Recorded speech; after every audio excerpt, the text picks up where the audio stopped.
वसती खरी आता शेगावा भीतरी येऊन राहिलो मळ्यात तेथे तुला दिले वचन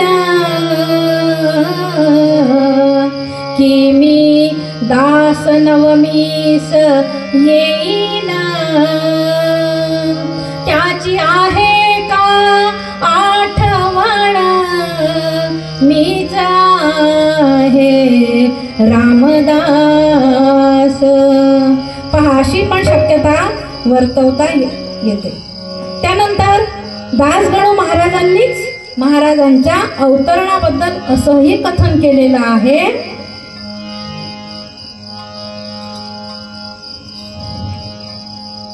दासगणू महाराजांनी सुद्धा म्हटलेलं आहे की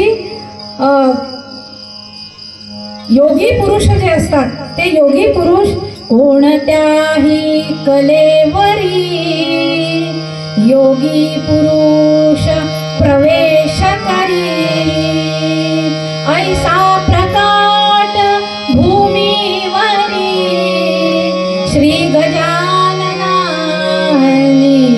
केलासे। ही पण शक्यता वर्तवता येत नाही, कारण जन्मतःच अष्टसिद्धी प्राप्त झालेल्या महाराजांनी जेव्हा जीवदशा प्राप्त झाली तेव्हा आपल्या मानुषी रूपात देवत्व बाजूला ठेवून मनुष्य रूपामधले जे काही नियम आहे त्या नियमांचं उल्लंघन केलेलंच नाही।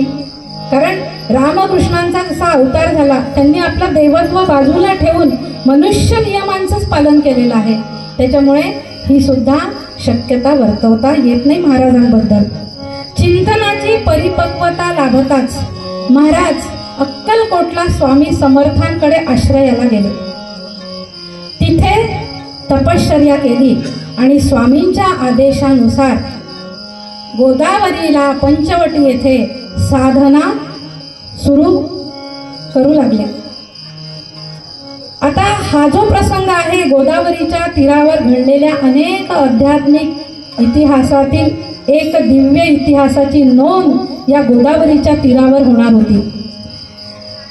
महाराज त्यांची रामभक्ती सुद्धा साधना सुरू असताना त्यांच्या अलौकिक अशा रामभक्तीचा प्रत्यय नाशिककरांना देऊन गेलेला आहे।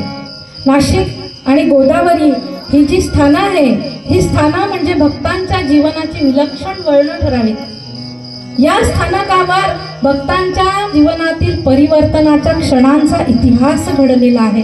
अशी ही गोदावरी आणि पंचवटी ही स्थानक आहे श्रोते हो। आणि त्याच स्थानकावर महाराजांच्या अलौकिक दिव्य अशा साक्षात्काराची एक महान घटना नाशिककरांना अनुभवायला मिळाली। प्रसंग असा होता की साधना सुरू नाशिक येथे आल्यानंतर साधना सुरू करण्यापूर्वी महाराजांनी विचार केला की रामाचं दर्शन घ्यावं आणि साधनेला बसावं। म्हणून रामाच्या दर्शनासाठी रामाच्या मंदिराजवळ आले।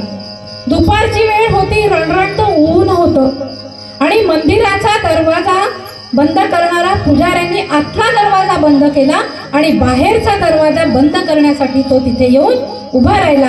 तेवढ्यात 20-22 वर्षाचे महाराज त्या दरवाजामध्ये आले आणि तेव्हा महाराजांकडे लक्ष द्यावं, मुद्दाम लक्ष द्यावं किंवा त्यांची दखल घ्यावी असं त्यांच्यामध्ये काहीच नव्हतं।